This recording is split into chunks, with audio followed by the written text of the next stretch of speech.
Mike, with your product Stairwell, you are scanning files like a lot of sort of SIMs and other detection software out there is. But what you're also doing is storing the files. And I'm wondering, why are you storing the files if you've already scanned them? Yeah. So let me ask a question to you.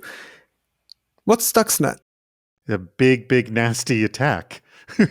Exactly, right? The thing is, you can answer that question because it's 13 years since Stuxnet was discovered. Security, threat intelligence, all of this, it's a game that as we go on every day, we learn more. It's not always a here and now problem. I like to think about it as a chain of integrity that we want to be unbroken as time goes on. What can you do now that you have files stored rather than, hey, I scanned that file and there wasn't a problem, before when I scanned it? What is it that I'm capable of doing? Well, you're able to leverage new information that maybe will come to a different conclusion. So give me an example of that. Yeah, let's just go back to Stuxnet just as like a canonical example.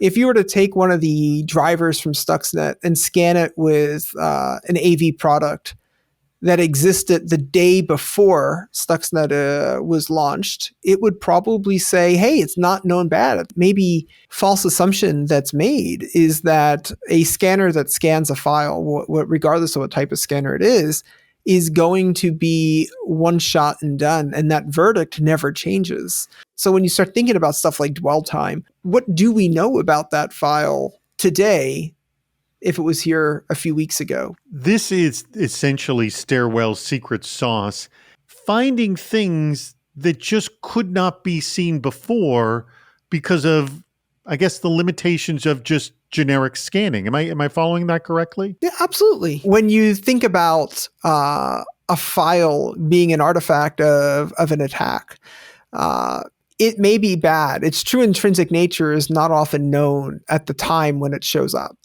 And so if we're able to go over, store those files, and then reprocess them in light of new information. The other aspect is that since we're not sitting on a machine the way an AV or an EDR product would be, we don't leak information to an attacker. And that's another key part of the differentiated approach that we have. With Stairwell, there's no feedback loop to the machine or to an attacker. Your security team knows, hey, there's something anomalous here. There's something strange here. I often say I like to have people focus on the gray areas when it comes to security. If something is known to be bad, great. Automation should go handle that, move on. But when you find what's weird, how do you answer those types of questions? We make these questions like that are incredibly hard to answer or even conceptualize something you can answer in less than a second. Well, if you'd like better answers, quicker for your threat detection needs, why don't you check out what Stairwell is doing at stairwell.com.